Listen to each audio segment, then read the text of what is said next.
본문에서 예수님은 두 아들에 관한 비유를 말씀하십니다. 한 아버지가 맏아들에게 일을 하나 시킵니다. 오늘 포도원에 가서 일하라는 것입니다. 포도원을 하고 있던 아버지가 맏아들에게 포도원에서 일을 좀 도와줬으면 좋겠다고 부탁을 한 것입니다. 제가 부탁이라고 표현하였지만 어찌 보면 명령입니다. 가부장 사회에서 아버지의 말은 곧 법이고 질서였기 때문입니다. 만약 이 아버지의 말을 따르지 않으면 맏아들로서 책임을 다하지 않는 것이고 이것은 상속권까지 박탈당할 수 있는 일이었습니다. 그러다 보니 이 맏아들은 순순히 대답했습니다. 네, 아버지 가겠습니다. 여기까지는 좋습니다. 하지만 그 뒤가 문제입니다. 말은 이렇게 하였는데 가지를 않은 것입니다. 우리도 일을 하기 싫을 때가 있지 않습니까? 매일 똑같은 일을 반복하는 것을 견디지 못하는 사람도 있습니다. 아무튼 맏아들은 아버지가 시킨 일을 하겠다고 하고선 하지 않았습니다. 이런 사정을 아마 아버지는 몰랐을 것입니다. 아버지는 맏아들이 가겠다고 하였으니 믿었고 가서 일하고 있으리라고 생각하였을 것입니다. 그런데 아버지는 더 일손이 필요했는지 작은 아들에게도 똑같이 말합니다. 포도원에 일손이 부족한데 가서 일 좀 하라는 것입니다. 그런데 둘째 아들은 싫습니다라고 말했습니다. 우리가 아들들만 있는 집을 보면 이런 면을 볼 수 있습니다. 큰아들은 묵묵히 아버지 말을 잘 따르는데 둘째가 문제입니다. 특별히 막내이면 이건 정말 막무가내입니다. 자기가 하고 싶은 일은 앞장서서 하지만 하기 싫은 일은 남의 눈치를 보지도 않고 안 합니다. 보통 막내 기질이라고 하는 말이 있습니다. 첫째와 달리 막내는 부모님이 응석을 받아주고 실수해도 용서해주다 보니 자기 하고 싶은 대로 하는 고집불통의 성향이 생기기 때문입니다.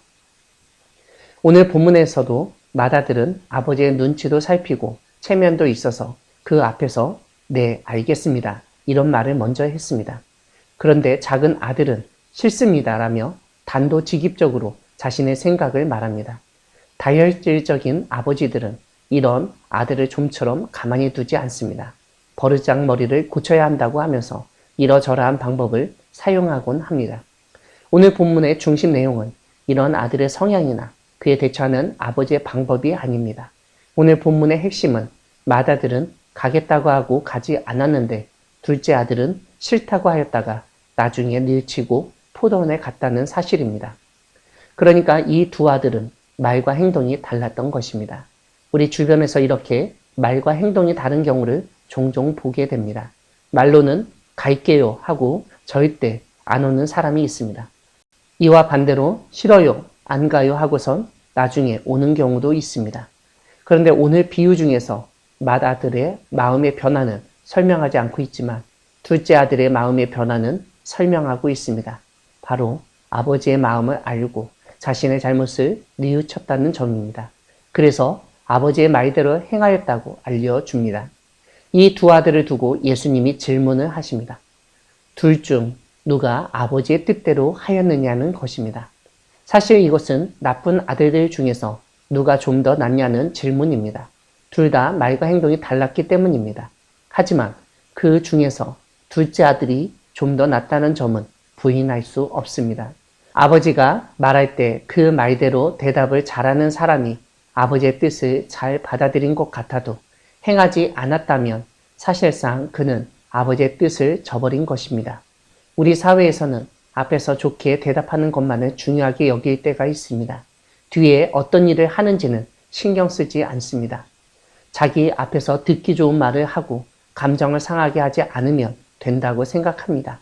그런 사람들 사이에서 살고 있는 우리에게 오늘 예수님은 말로만 살아서는 안 된다고 알려주십니다. 말보다 중요한 것은 우리의 삶, 행동이라는 점을 일깨워 주십니다.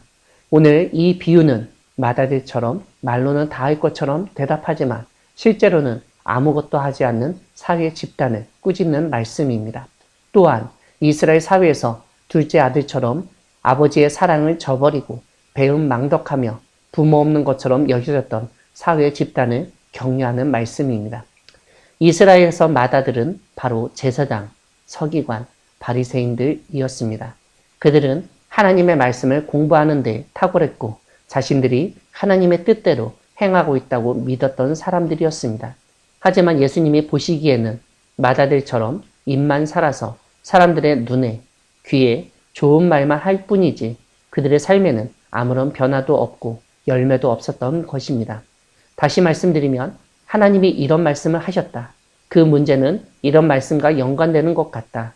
하나님은 아마 이것을 원하시는 것 같다고 말은 많은데 하나님의 뜻을 행하지 않았던 것입니다.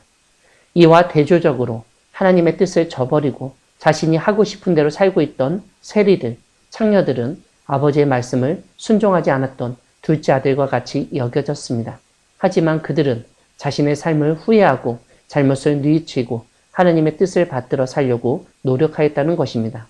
오늘 본문 비유에서는 둘째 아들이 스스로 양심상 찔리고 가책을 받아 뉘우쳤지만 당시 이스라엘에서 사람들이 회개하도록 나선 사람이 있었는데 바로 세례 요한이었습니다. 세례 요한이 의의 도를 전하였지만 이스라엘의 장자라고 여겼던 사회 지도층 인사들은 귀를 기울이지도 않았고 자신의 잘못을 고치지도 않았습니다. 하지만 세리들과 창녀들, 심지어 군인들까지 그 세례 요한의 목소리를 듣고 믿었으며 뉘우쳤고 회개하며 잘못된 삶을 버리고 하나님의 뜻대로 행하였습니다. 그래서 오늘 31절 뒷부분을 보면 이렇게 하나님의 뜻대로 행한 사람들이 하나님의 나라에 들어간다고 예수님이 말씀하십니다. 마태복음의 저자에게 하나님의 뜻대로 행하는 것은 무척이나 중요했습니다. 7장 21절을 보면 나더러 주여 주여 하는 자마다 다 천국에 들어갈 것이 아니요 다만 하늘에 계신 내 아버지의 뜻대로 행하는 자라야 들어가리라고 분명히 명시하고 있습니다. 사랑하는 광야교회 성도 여러분, 하나님은 말이 아니라 행동으로 믿음을 보여야 한다고 일깨우시는 분이십니다. 오늘 본문에서 예수님은 우리가 말씀에 순종하는 삶을 살아야 한다고 가르치십니다. 그런데 말씀에 순종하는 것은 그 말씀 앞에서 그냥 내만 하는 것이 아니라 말씀대로 행하는 것을 말합니다. 한국 기독교를 바라보는 사람들은 교회 다니는 사람이 말만 잘한다고 생각합니다. 막상 교회 다니는 사람들의 삶을 보면 말하고 행동이 다른 마다들의 모습을 보이기 때문입니다. 사실 말로는 못할 일이 없습니다. 말로 하는 것은 사람의 기분을 상하지 않게 하고 관계를 깨지 않으려는 방법일 수 있습니다. 하지만 하나님을 믿는 우리에게 중요한 것은 말이 아니라 행동입니다. 하나님의 말씀을 듣고 못합니다, 안 합니다 라고 말했더라도 그것이 정말 하나님의 뜻이라는 사실을 깨달았다면 나중에라도 돌이켜서 순종하는 모습을 보이는 것이 참된 믿음입니다. 구약 성경에 나온 모든 믿음의 조상들 대부분이 이런 모습을 보여줬습니다. 하나님이 모세에게 애굽으로 돌아가라고 했을 때 모세는 가겠습니다라고 말하지 않았습니다. 못 갑니다. 말도 못합니다라고 말하며 뒤로 빠지고 거절했습니다. 예언자들도 마찬가지입니다. 말로는 못한다, 안 한다, 할 수 없다고 했지만 결국 하나님의 뜻을 받들어 순종했습니다. 중요한 것은 대답이 아니라 행동입니다.